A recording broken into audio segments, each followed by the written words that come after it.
In this video, I'll break down the ending and explain the time loop concept of Sambhavam Adhyayam Onnu. How the time loop started. The origin of the time loop goes way back to a tribal community living deep inside the forest. These people worship a crow as their deity and perform rituals by circling around a statue, believing it would bring prosperity. Everything was peaceful until the Portuguese king Gabriel arrived. He demanded that everyone worship only him and anyone who refused would be killed. When he learned about the tribe and their crow deity, he tried to remove the idol. But no matter how hard he tried, he couldn't move it even an inch. This made him furious. In rage, he massacres the entire tribe and kills every crow in the forest. Because of this bloodshed and destruction, the deity becomes enraged and curses the land with a time loop. From that moment on, anyone who enters the forest becomes trapped in this endless loop.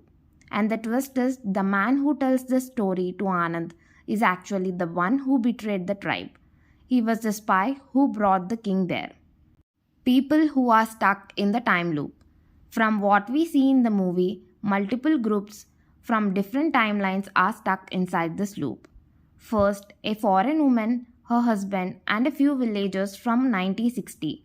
Second, policemen and thieves who escaped into the forest in 1994.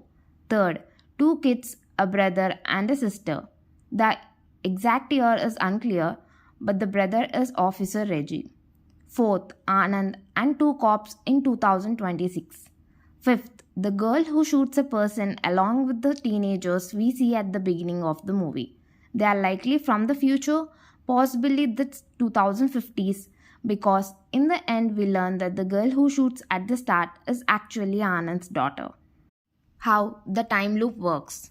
The entire story exists inside a time loop, where past, present and future all happen simultaneously.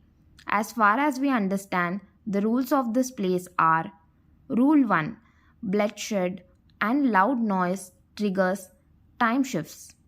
Whenever there is a bloodshed or loud noise, people can shift to the past, present or future. These shifts often happen randomly. This phenomena affects everyone trapped in the loop. But since the film is shown mainly from Anand's point of view, we mostly see only his timeline shifts. For example, at one point we see Anand in the 1960s. When the foreign woman shoots, the loud noise triggers a time shift and he moves into another timeline, where he encounters a young girl who is Reggie's sister. Rule 2. You cannot escape the forest normally. Anyone who tries to escape the forest cannot succeed. They always end up back at the crow statue. The only known way to break this path is by circling the statue multiple times. For example, when Anand does this, he ends up in 1994, where he saves his father. Rule 3. Multiple versions of the same person exist simultaneously. Time is not linear here. Every timeline exists at the same time. For example, Reggie is alive in one timeline chasing his sister. In another timeline, he is stuck in the mud. And in another, when he stops a group of people and chases one of them into the forest, he discovers a dead body that turns out to be his own. Another example is when we see Anand behind a tree watching Reggie stuck in the mud, while another version of Anand is trying to help him. This shows that multiple versions of the same person can exist at the same time. And whenever a person changes their actions, a new version of them is created. For example, Anand has different versions. In one timeline, his baby is not yet born before his job posting, and his parents are dead. In another timeline, he saves his father in 1994, grows up with both parents alive, and his baby is born before his job posting.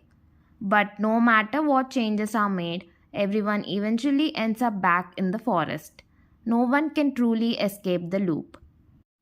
The ending explained. At the end, we see King Gabriel smiling at Anand. This likely means Gabriel has already encountered another version of Anand before, implying that the loop has repeated many times.